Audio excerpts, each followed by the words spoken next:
Hello, ഇന്നത്തെ recipe ഒരു പായസമാണ്. സാധാരണ എല്ലാവർക്കും വെക്കാൻ അറിയുന്ന ഒരു പായസമാണ് സേമിയ പായസം.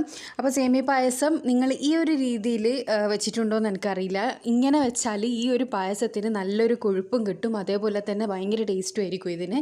അപ്പോൾ എല്ലാവരും ഇതൊന്ന് ട്രൈ ചെയ്ത് നോക്കണം. തീർച്ചയായിട്ടും സേമിയ പായസം ഇഷ്ടമുള്ളവർക്ക് ഈ പായസം കുറച്ചും കൂടി ഇഷ്ടപ്പെടും. അപ്പോൾ എങ്ങനെയാണ് ഈ ഒരു പായസം തയ്യാറാക്കുന്നതെന്നുള്ളത് നമുക്ക് വീഡിയോ കാണാം. അപ്പോൾ പായസം തയ്യാറാക്കാനായിട്ട് ഒരു പാത്രം ചൂടാകുന്ന സമയത്ത് അതിലേക്ക് ഞാൻ 2 ടേബിൾ സ്പൂണോളം ഗീ ഒഴിച്ചു കൊടുക്കുന്നുണ്ട്. ഗീയിൽ പായസം ഉണ്ടാക്കിയാലാണ് കുറച്ചും കൂടി ടേസ്റ്റ് ഉണ്ടാകുക.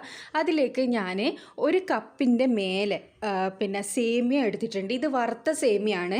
ഈ വറുത്ത സേമിയ നമുക്ക് വീണ്ടും വറുക്കേണ്ട ആവശ്യമൊന്നുമില്ല, പക്ഷേ എങ്കിലും ഞാൻ ഈ ഗീയിലിട്ടിട്ട് ജസ്റ്റ് ഒന്ന് വറുത്തെടുക്കുന്നുണ്ട്. നിങ്ങളുടെ അടുത്ത് വറുത്തതല്ലാത്ത സേമിയ ഉള്ളതെങ്കിൽ ഈ സമയത്ത് കുറച്ച് നല്ലോണം സമയം എടുത്തിട്ട് തന്നെ വറുത്തെടുക്കുക. ഇതിപ്പോൾ എനിക്ക് സമയം എടുത്ത് വറുത്തെടുക്കേണ്ട ആവശ്യമൊന്നുമില്ല. ഞാൻ ജസ്റ്റ് ഗീയിൽ ഒരു 2 മിനിറ്റ് ഇതൊന്ന് സോട്ട് ചെയ്തെടുക്കുന്നതേ ഉള്ളൂ. ഇത് ജസ്റ്റ് ഒന്ന് സോട്ട് ചെയ്തെടുത്തതിന് ശേഷം നമുക്കിതിലേക്ക് പാൽ ആഡ് ചെയ്ത് കൊടുക്കാം. അപ്പോൾ ഞാനിതിലേക്ക് ഒരു 3 കപ്പ് പാൽ ആഡ് ചെയ്ത് കൊടുക്കുന്നുണ്ട്. 3 കപ്പ് പാലിനെ 2.5 കപ്പ് പാലാക്കിയിട്ട് ഞാൻ ഇത് കുറുക്കിയെടുക്കും. അപ്പോഴാണ് നമുക്ക് നല്ല പായസത്തിൻ്റെ നല്ല അടിപൊളി ടേസ്റ്റ് വരിക. അപ്പോൾ ഇതാ 3 കപ്പ് പാല് ഞാൻ ഒഴിച്ചു കൊടുത്തിട്ടുണ്ട്. ഇനി ഇത് നമുക്ക് നല്ലോണം ഒന്ന് മിക്സ് ചെയ്യാം. ഇനി ഇതിലേക്ക് മധുരത്തിനായി ഞാൻ മിൽക്ക് മെയ്ഡാണ് ഒഴിച്ചു കൊടുക്കുന്നത്, പഞ്ചസാരയല്ല.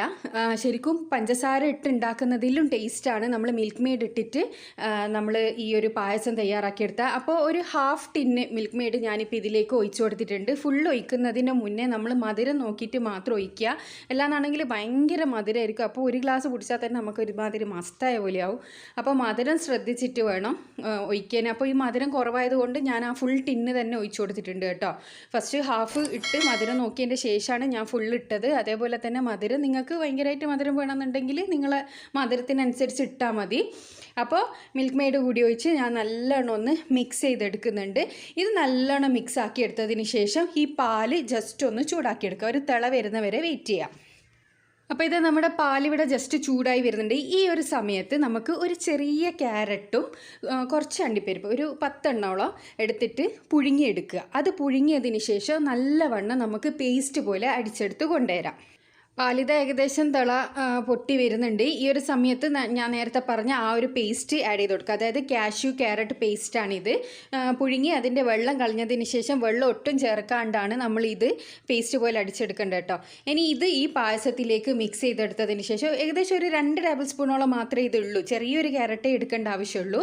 അപ്പോൾ ഇത് ഞാനിപ്പോൾ ഇതിലേക്ക് ആഡ് ചെയ്തെടുത്തിട്ട് നല്ലോണം ഒന്ന് മിക്സ് ചെയ്തെടുക്കണം. നല്ലോണം തന്നെ മിക്സ് ചെയ്യണം, അല്ലെങ്കിൽ അവിടെ ഇവിടെ ഇങ്ങനെ കട്ട പിടിച്ച് നിൽക്കും കേട്ടോ ഈ ക്യാരറ്റ്. അതുകൊണ്ട് നല്ലോണം ഒന്ന് മിക്സ് ചെയ്തെടുക്കുക. ഇത് നല്ലോണം മിക്സാക്കി എടുത്തതിന് ശേഷം നമ്മുടെ മിൽക്ക് മെയ്ഡും പാലും ഈ ക്യാരറ്റ് കാഷ്യൂ മിക്സും ഒക്കെ നല്ല മിക്സാക്കി എടുത്തതിന് ശേഷം നമ്മൾ ഇതൊരു മീഡിയം ടു ലോ ഫ്ലെയിമിലിട്ടിട്ട് ഈ 3 കപ്പ് പാല് എന്നുള്ളതിന് ഒരു 2.5 കപ്പ് ആകുന്നത് വരെ ഒന്ന് തിളപ്പിക്കണം. ആ ഒരു സമയം ആകുമ്പോഴത്തേക്കും നമ്മളെ പായസം നല്ല ടേസ്റ്റി ആയിട്ട് അത്യാവശ്യം കുറുകലെല്ലാം കുറുകിയിട്ട് വരും. അതിന് ശേഷം നമ്മൾ തീ ഓഫ് ചെയ്യേണ്ടത് കേട്ടോ. അപ്പോൾ നമുക്ക് ഇതൊന്ന് വെറ്റുന്നത് വരെ വെയിറ്റ് ചെയ്യാം. അപ്പോൾ ഇത് നമ്മുടെ പായസം ഇപ്പോൾ 3 കപ്പ് എന്നുള്ളത് ഒരു 2.5 കപ്പായിട്ട് കിട്ടിയിട്ടുണ്ട്. ഈ ഒരു സമയത്ത് തന്നെ നമുക്ക് നമ്മളെ സേമിയെല്ലാം പുറത്തേക്ക് നല്ലോണം തെളിഞ്ഞ് വന്നത് കാണാം. ഈ ഒരു സമയത്ത് ഓഫ് ചെയ്ത് കൊടുക്കുക. അപ്പോൾ ഇത് തണുക്കുന്നതിനനുസരിച്ച് കുറച്ചും കൂടി ഒന്ന് കുറുക്കും. ഈ ഒരു സമയമാകുമ്പോൾ നമുക്കിത് തീ ഓഫ് ചെയ്യാം. തീ ഓഫ് ചെയ്തതിന് ശേഷം നമുക്ക് അടുത്ത സ്റ്റെപ്പിലേക്ക് പോവാം. ഇനി പായസം മാറ്റി വെച്ചതിന് ശേഷം നമുക്കൊരു പാനിലേക്ക് 2 ടേബിൾ സ്പൂണോളം ഗീ കൂടി ഒഴിച്ചു കൊടുക്കാം. അതിനുശേഷം നമുക്ക് കുറച്ച് കാഷ്യൂം കിസ്മിസും ഈ ഗീയിലിട്ടിട്ട് ഒന്ന് വറുത്തെടുക്കണം. കാഷ്യൂ ഒരു ബ്രൗൺ കളറായി നമ്മുടെ ആ ഒരു കിസ്മിസ് ഒന്ന് വീർത്ത് വരുന്ന സമയം വരെ ഇതൊന്ന് വറുത്തെടുക്കുക. അതിനുശേഷം നമുക്കിത് പായസത്തിലേക്ക് ആഡ് ചെയ്ത് കൊടുക്കുക. നമ്മളിങ്ങനെ പൊരിച്ചെടുക്കേണ്ട ആവശ്യമൊന്നുമില്ല, ജസ്റ്റ് ഒന്ന് വറുത്തെടുത്താൽ മാത്രം മതി. അപ്പോൾ ആ ഒരു ഗീൻ്റെ നല്ലൊരു ഫ്ലേവറും അതിലേക്ക് വരും. അപ്പോൾ ഇനി ഇതായത് റെഡിയായി. ഇത് നമുക്ക് നമ്മുടെ പായസത്തിലേക്ക് ഇട്ട് കൊടുക്കാം. ഇനി ഇത് നല്ലോണം ഒന്ന് മിക്സ് ചെയ്തെടുക്കാം. ഇത്രയേ പണിയുള്ളൂ. നമ്മളെ പായസം ഇവിടെ റെഡിയായി. ശരിക്കും വറുത്ത സേമിയ ആകുന്നേരം ഒരു അരമണിക്കൂറൊന്നും വേണ്ട. ശരിക്കും പറഞ്ഞാൽ ഒരു 20 മിനിറ്റിൻ്റെ ഉള്ളിൽ തന്നെ നല്ല എമ്മി പായസം നമുക്ക് റെഡിയാക്കാം.